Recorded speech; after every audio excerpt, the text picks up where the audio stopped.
There is a ceiling on the ladder you're climbing, and almost nobody tells you it is there. Every job has a top rung.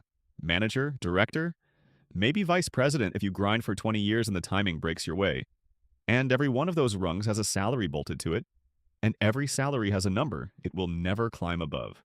Here is what the wealthy understood that you were never taught in school. You get rich owning the building the ladder is bolted to. In the next few minutes, I am going to show you two people who started the exact same job, on the exact same salary, on the exact same day.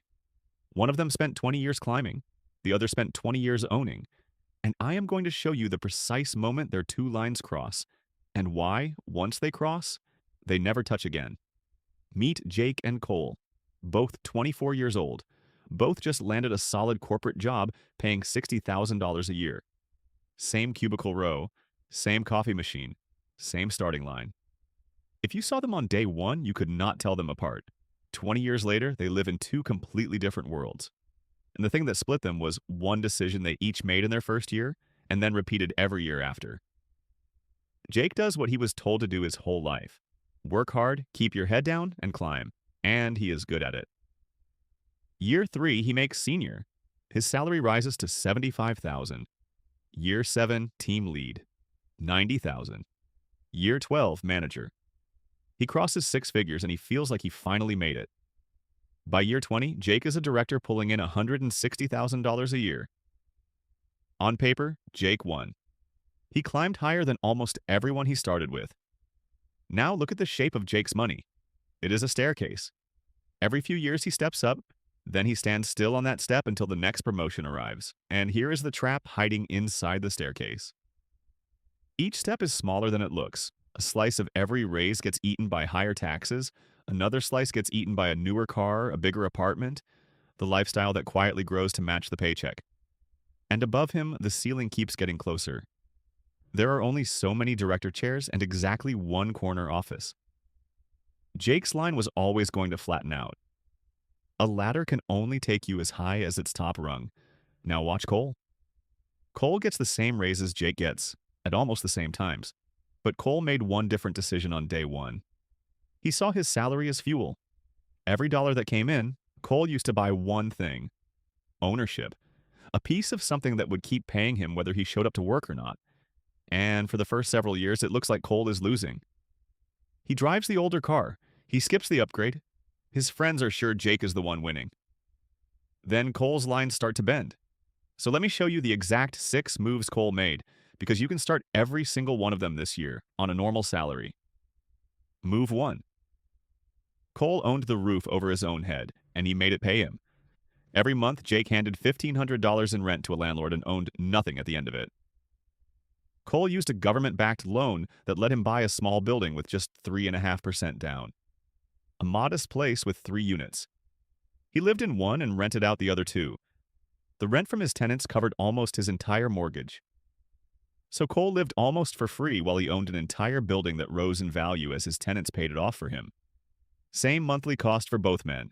Cole was buying an asset. Jake was buying a receipt. Move 2. Cole got paid in ownership, not only in hours. When it was time to negotiate, Jake asked for a bigger salary. Cole asked for a piece of the company. Stock. Equity. A salary stops the second you stop working, and it has a ceiling. A slice of a growing company keeps climbing on its own, tied to something far bigger than his own 2 hands. Jake earned money. Cole earned money that could grow while he slept. Move 3, and this is the one almost no 25-year-old actually uses. Cole ran his money through 3 special accounts that the tax system barely lets you touch. First, his workplace retirement plan. His company matched every dollar he put in, up to a limit. That match is 100% return before he invests a single cent. It is the closest thing to free money that exists, and most people leave it sitting on the table every year. Second, a Roth account, where the money he puts in grows completely tax-free for the rest of his life. Every dollar it earns over 40 years, the government never touches. Third, a health savings account, the only account in America that is tax-free on the way in, tax-free while it grows, and tax-free on the way out. Cole treated it like a secret retirement fund. 3 accounts and 0 tax dragging his snowball down. Jake never even opened 2 of them. Move 4. Cole became a part owner of the 500 biggest companies in the country in a single move. He bought one simple fund that holds a tiny slice of all of them at once. No stock picking. No guessing which company wins, which means the chief executives of the largest corporations in America now go to work every morning, and a sliver of everything they build flows quietly back to Cole. He owns a piece of the entire economy, and it grows while he sleeps. Move 5. Cole built one thing that he owned outright, that paid him without his time. He built an asset, a small side product, a simple business, something that kept earning long after the work of building it was done, and that he could sell one day for years of income in a single check. Jake had exactly one income, and it lived or died with his job. Cole built a second engine that ran on its own. Move 6, and this one is the multiplier that does the heavy lifting. Every time Cole got a raise or a bonus, he pointed it straight at ownership before his life could expand to swallow it. Jake got a raise and bought a nicer lifestyle. Cole got the same raise and bought more of the machine. He never let himself get used to spending the money he sent off to work instead. And that gap, the space between what he earned and what he allowed himself to spend, that gap is the entire secret. That gap is what he converted into freedom.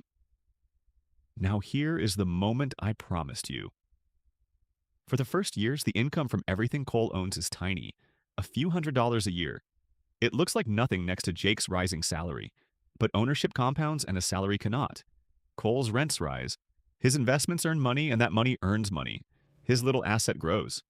And somewhere around year 12, the two lines cross. The income from the things Cole owns passes the salary Jake climbed 12 years to earn. And here is the part that should change how you see everything. Jake's line has a ceiling. Cole's line does not. After they cross, they never touch again. Cole's keeps bending upward while Jake's flattens against the top of his ladder. By year 20, Jake is a tired director making $160,000 a year, and the day he stops showing up, that number falls to zero. Cole owns buildings, a slice of the whole stock market, 3 tax-free accounts, and a business, and all of it pays him whether he wakes up at 6 in the morning or sleeps until noon. Jake climbed a ladder. Cole built an elevator that runs without him. Same start, same salary, same 20 years, 2 completely different endings. So here's the question that actually matters. Which line are you drawing right now? Because you are drawing one of them today with the decision you make about your very next paycheck. And I want to be clear about one thing. You do not have to quit your job to become Cole. Your job is the fuel.